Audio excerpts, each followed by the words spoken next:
Mummy നമ്മുടെ വീട്ടിൽ കുറേ ദിവസമായുള്ള ചോക്ലേറ്റ് കേക്ക് ഉണ്ടാക്കിയിട്ട് ഇന്ന് സൺഡേയിൽ ഒന്നും ഉണ്ടാക്കി തരുമോ? ഉണ്ടാക്കാം, പക്ഷെ കുറച്ച് കഴിഞ്ഞിട്ടേ ചെയ്യാൻ പറ്റത്തുള്ളൂ. ഇപ്പം ഞാൻ കുറച്ച് തിരക്കില്ല. ഓക്കെ, പക്ഷെ എനിക്ക് ഇത്തിരി ഐസ്ക്രീം മേടിച്ചു തരുമോ? ഐസ്ക്രീം വേണോ കേക്ക് വേണോ? രണ്ടും വേണം. സെറ ചോദിച്ചല്ലേ, അപ്പം നമുക്ക് ഇന്നൊരു കേക്ക് ഉണ്ടാക്കാം കേട്ടോ.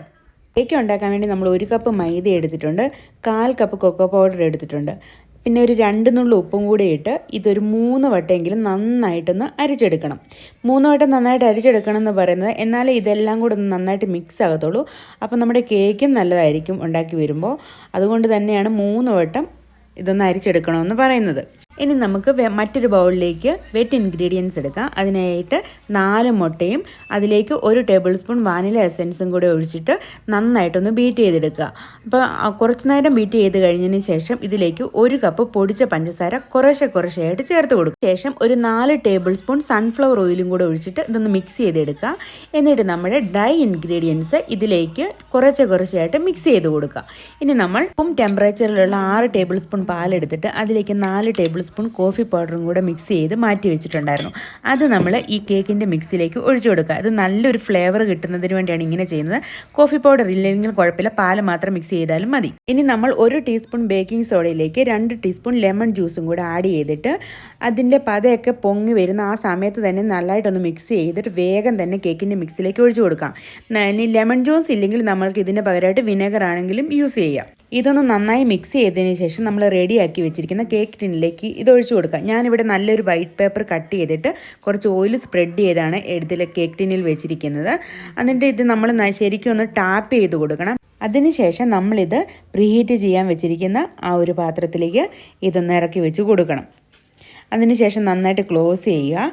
ഒരു 25 മിനിറ്റിന് ശേഷം മാത്രമേ ഇതൊന്ന് ഓപ്പൺ ചെയ്ത് നോക്കാൻ പാടുള്ളൂ. ഇനി നമുക്ക് ഷുഗർ സിറപ്പ് തയ്യാറാക്കി എടുക്കണം. അതിനായിട്ട് 1 കപ്പ് വെള്ളം തിളപ്പിച്ചതിന് ശേഷം അതിലേക്ക് 1 കപ്പ് പഞ്ചസാരയും കൂടെ ആഡ് ചെയ്ത് നന്നായിട്ട് ഇളക്കി യോജിപ്പിക്കുക. നന്നായിട്ട് തിളപ്പിക്കുക. തിളപ്പിച്ചതിന് ശേഷം ഇതിലേക്ക് ഞാൻ ലാസ്റ്റ് ഒരു കുറച്ച് കോഫി പൗഡർ ഇട്ട് കൊടുക്കുന്നുണ്ട്. നല്ലൊരു ഫ്ലേവറിന് വേണ്ടിയിട്ടാണ് അങ്ങനെ ഇട്ട് കൊടുക്കുന്നത്. ഇത് നമ്മുടെ കേക്ക് ഇവിടെ റെഡി ആയിട്ടുണ്ട്. പിന്നെ ഈ കേക്ക് ഒന്ന് ഐസിങ് ചെയ്യാനായിട്ട് നമ്മൾ 2 കപ്പ് വിപ്പിംഗ് ക്രീമിലേക്ക്, ഇത് മധുരമില്ലാത്ത വിപ്പിംഗ് ക്രീമാണ് കേട്ടോ, എന്നിട്ട് 1 കപ്പ് പൊടിച്ച പഞ്ചസാരയും കൂടെ ചേർത്ത് കൊടുക്കുന്നുണ്ട്.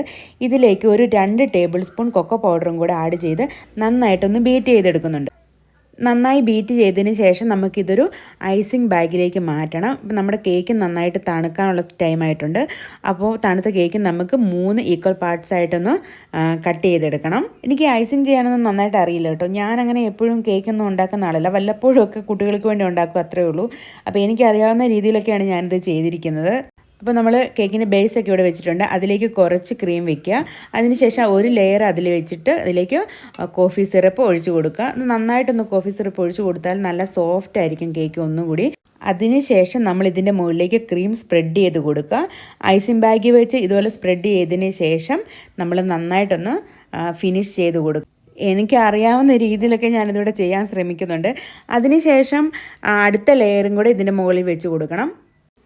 അടുത്ത ലെയർ വെച്ചതിന് ശേഷം നമ്മുടെ കൈകൊണ്ട് നന്നായിട്ടൊന്ന് പ്രസ് ചെയ്ത് കൊടുക്കണം കേക്കിൽ. എന്നിട്ട് വീണ്ടും ഇതുപോലെ തന്നെ ഈ കോഫി സിറപ്പ് ഒഴിച്ച് നന്നായിട്ടൊന്ന് കേക്ക് വെറ്റ് ചെയ്യുക. പിന്നെ ഈ ലെയറിൻ്റെ മുകളിലും ക്രീം തേച്ച് നന്നായിട്ടൊന്ന് സ്പ്രെഡ് ചെയ്തെടുക്കണം. അങ്ങനെ നമ്മൾ 3 ലെയർ ഇങ്ങനെ ചെയ്തെടുക്കാൻ പോവാണ്. അപ്പോൾ 3ാമത്തെ ലെയർ നമ്മൾ വെച്ചു, നന്നായിട്ടൊന്ന് പ്രസ് ചെയ്തു, കോഫി സിറപ്പ് ഒഴിച്ചു, പിന്നെ നമ്മൾ ക്രീം തേച്ചു. എനിക്ക് ഫുള്ളായിട്ട് ക്രീമൊന്ന് സ്പ്രെഡ് ചെയ്തതിന് ശേഷം നല്ലതായിട്ടൊരു ഫിനിഷിങ് കൊടുത്തിട്ട് ഇതൊരു 10 മിനിറ്റ്സ് ഫ്രിഡ്ജിലൊന്ന് വെക്കണം. അതിനുശേഷം ഈ തണുത്ത കേക്കിൻ്റെ മുകളിലേക്ക് നമ്മൾ ചോക്ലേറ്റ് ഗനാഷ ഒഴിച്ച് കൊടുക്കുകയാണ്. ഞാനിത് മിൽക്കും പിന്നെ മിൽക്ക് ചോക്ലേറ്റും കൂടെ മിക്സ് ചെയ്താണ് ഈ ഒരു ഗനാഷ ഇവിടെ ഉണ്ടാക്കിയെടുത്തിരിക്കുന്നത്. ഇനി നമുക്ക് കേക്ക് ഒന്ന് കട്ട് ചെയ്ത് നോക്കാം എങ്ങനെയുണ്ടെന്ന്. ഞാൻ ഇതിൻ്റെ മുമ്പ് ഒരു 4-5 തവണ ഉണ്ടാക്കിയിട്ടുണ്ട് ഈ കേക്ക്. അപ്പോൾ എല്ലാവർക്കും ഇഷ്ടപ്പെടും ഈ കേക്ക് എന്തായാലും. അതുപോലെ നല്ല ടേസ്റ്റിയാണ്. കണ്ടോ, നല്ല സോഫ്റ്റായിട്ട് നല്ല ക്രീമൊക്കെ അടിപൊളിയായിട്ട് വന്നിട്ടുണ്ട് ഈ കേക്കിൽ. അപ്പോൾ ഇതേണ്ട കട്ട് ചെയ്ത് അപ്പോൾ തന്നെ പകുതി തീർന്നു കേക്കിൻ്റെ. ഇനി ഇത് കുറച്ച് നേരം ഫ്രിഡ്ജിൽ വെച്ചൊന്ന് തണുപ്പിച്ചിട്ട് കഴിക്കുമ്പോൾ ഇതിലും ടേസ്റ്റ് കൂടുതലായി. അപ്പോൾ ഈ കേക്കിൻ്റെ വീഡിയോ നിങ്ങൾക്ക് ഇഷ്ടപ്പെട്ടെന്ന് വിചാരിക്കുന്നു. ഇഷ്ടപ്പെട്ടെങ്കിൽ ചാനലൊന്ന് സബ്സ്ക്രൈബ് ചെയ്തേക്കണേ. അപ്പോൾ അടുത്തൊരു വീഡിയോ കാണുന്നവരെ ബായ്.